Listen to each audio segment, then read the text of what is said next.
see the problem, or I guess the paradox there.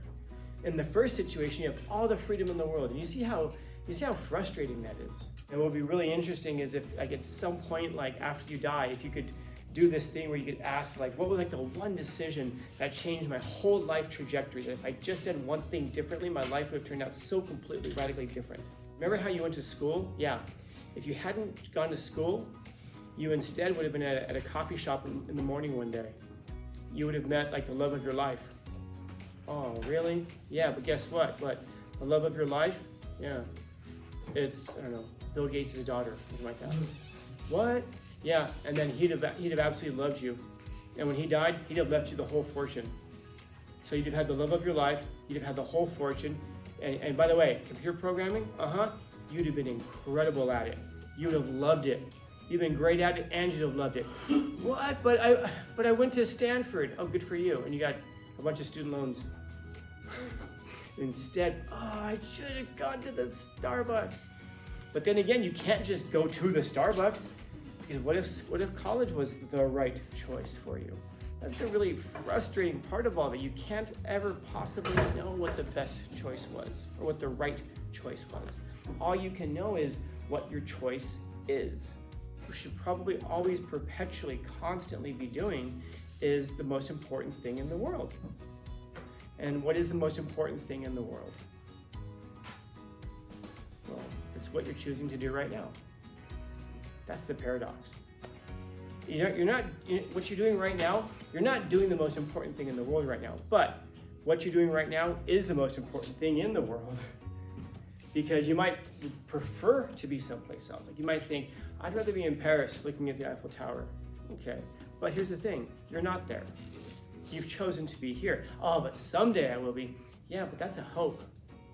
The future's a hope. The past is a memory. The only thing that's real is this moment right now. So therefore, because it's the only real thing, it is the most important thing in your life. Because you're choosing to do it. And if you're choosing to do it, you might as well treat it like the most important thing in the world. When you're talking to your friend and they're telling you about their day, or they're telling you about something they're going through, or they're telling you about some great experience, put your attention there. Why? Because it's the most important thing in the world at that moment. Not because it's the most important thing, but because you've made it the most important thing.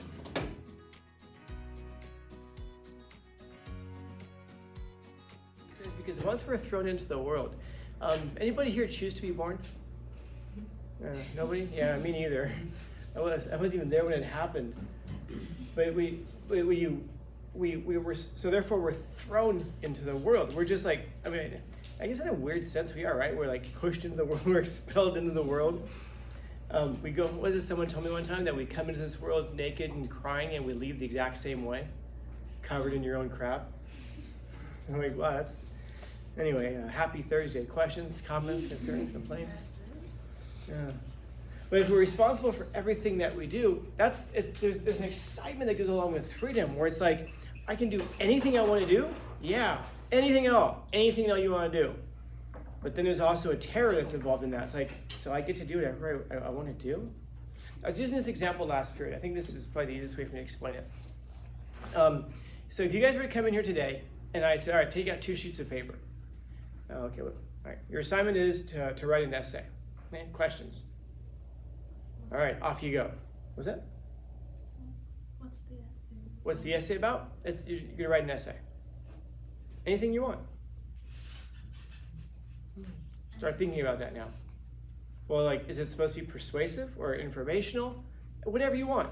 Write an essay. How long does it have to be? Until it's done. What topic? Whatever. All right, let me know if you guys have any questions. Well, we just had a bunch, but you didn't answer them. No, I did. You can do whatever you want to write about. Well, what if I want to write about nothing? Well, no, you got to write about something. And it can be as long as I want it to be? Yeah. Okay. So will I get credit if I write like 1 paragraph? Not if it's not complete. Well, how do I know when it's done? Yeah. So, questions? I wonder how many of us, I thought that was a hammer. I was like, shit, it's that bad? Just picked up a... I wonder how many of you would even start the essay. You take out the sheets of paper, you write your name on it. I wonder how long we just sit there and stare at the paper and be like, I don't know what to write about. He's not helping me. I don't know what to write about. Versus if you came in and I said, all right, take out 2 sheets of paper. You're gonna write an essay about, I don't know, whether or not we should have a minimum wage. Your essay has to be 5 paragraphs. You guys remember, anybody ever use the hand when you were learning how to write essays? So you have your introduction, you have your body paragraphs, and you have your conclusion. Your introduction is gonna be at least 3 sentences. Give me an attention getter. Then your last sentence is going to be the thesis. So your second sentence is going to be to explain what you're writing about. And then your third sentence will be, here's my thesis. And I even write it up on the board. And then your first body paragraph, you're going to have your first reason why you think that there should or should not be a minimum wage. And then you're gonna explain why. And so you can give me 3 sentences for that. And then your second reason, and then your third reason.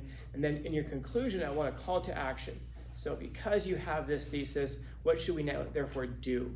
And I write everything up on the board. How many of us have trouble writing that essay? Very easy. It's laid out for us. We just go, okay, got it. You see the problem, or I guess the paradox there. In the first situation, you have all the freedom in the world, and you see how frustrating that is. Sometimes you can have so much freedom that it's frustrating because you don't know where to go. And then sometimes you can have so little freedom, and we actually like that because it's like, well, I know what to do. I know what you want me to do. Well, who cares what I want you to do? Don't you want to, you have to write an essay. Either way, you're going to write an essay. Wouldn't you rather write about whatever you want to write about? No, it's too much to think about. I'd rather just be told what to write about. Now, before we start thinking so people are just stupid. No, people aren't stupid. People are people. That's human nature. Human nature is to have somebody who can lead, and then most people just follow. And that isn't a bad thing. We oftentimes say, oh, you're just a follower. 99.9% of the population is. Leaders are very rare, and good leaders are even more rare. And virtuous leaders are even more rare than that. So we as humans, we do long to have some kind of freedom, but within some bounds, because we're also terrified that if I write about whatever I want to write about, what if I mess it up? What if I do a bad job? What if I don't? What if I don't? What if I don't? What if I don't? And we get caught up in all of these what ifs. Whereas if I just say, here's what I want you to do, and here's a checklist, and you can go down the checklist, and then you'll know that you did it right. Then we feel secure. We feel like, okay, I know what is it's expected of me. Now we can start thinking about that in terms of like our lives generally.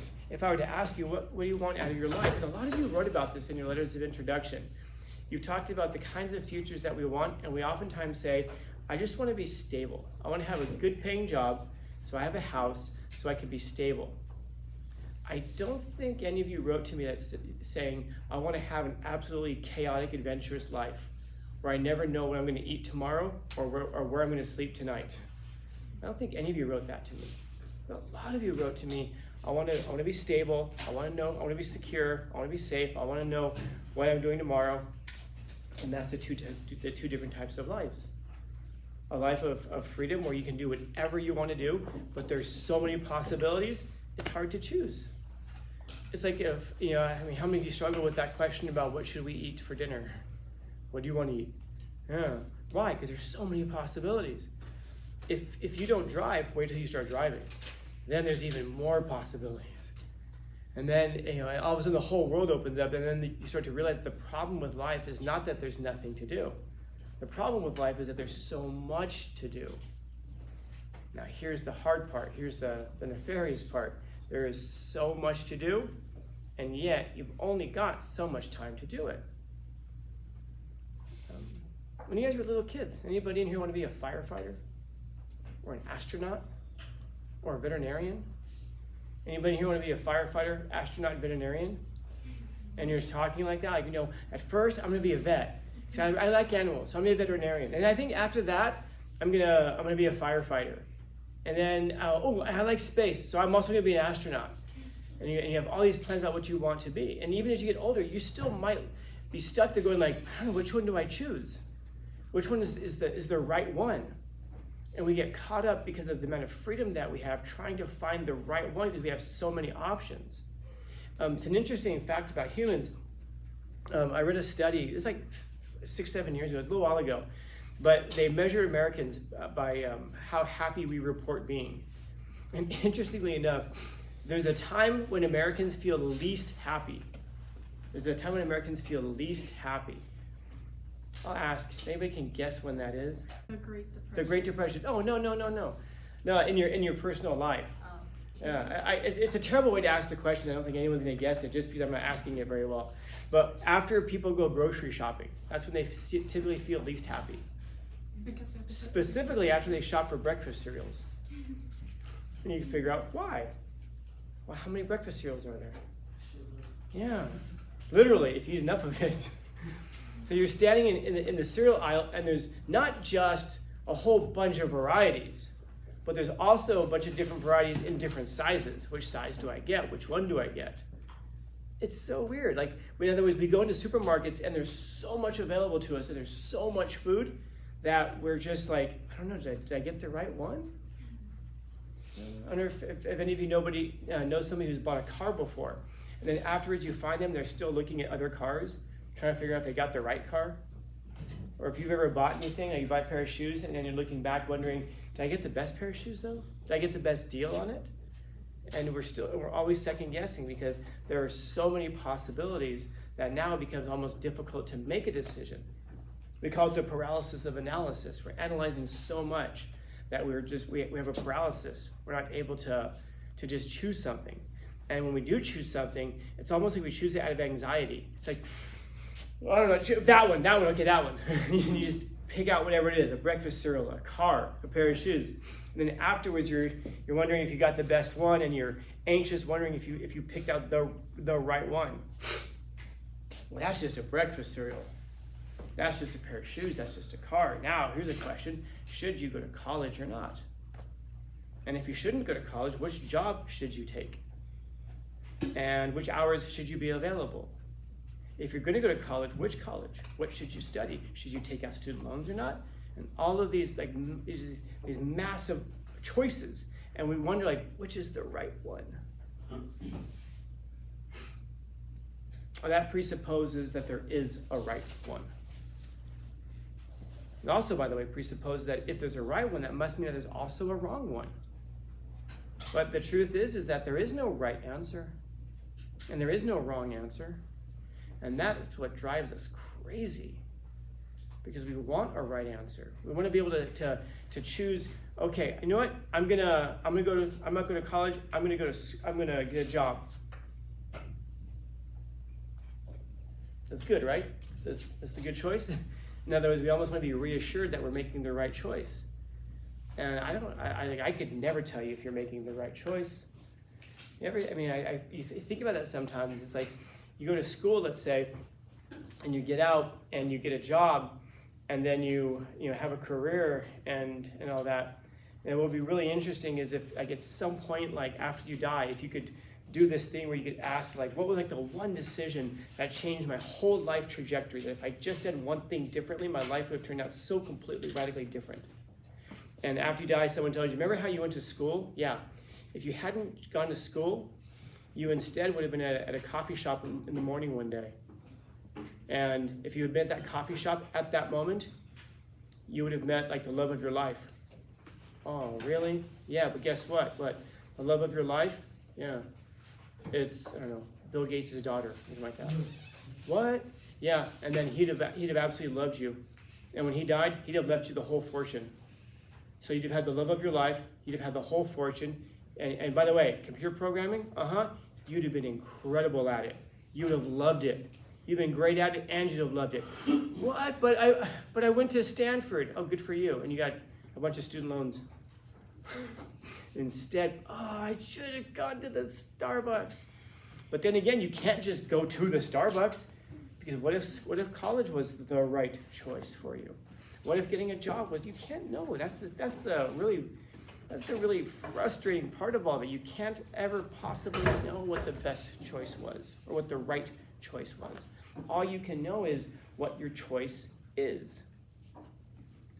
And so choosing to go to school, or choosing not to go to school, or choosing to get a job, or choosing not to get a job, or choosing whatever it is, all you can ever say is, not this is the best choice, not that this is the worst choice. All you can say is, it appears to be the better or worse choice. And what you can also say is, whichever it is, It's my choice. And so because I made this choice, this is the life I've chosen. At the very least, I've chosen this life, for better or worse. Now I wonder what else I'm going to choose after that. And you make the best, what you think are the best choices. Maybe not for your ultimate life outcomes, but just for your life generally. What trajectory do you want to go on? Because you can't ever know. You can't ever know. We can imagine, and notice how we usually imagine things. Oh, if I'd only done this, my life would be so much better. You don't know that. It could be worse. It could have been the same.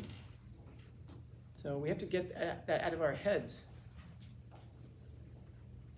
Was it in this class I was talking about this? If you found out that there was an asteroid headed for Earth?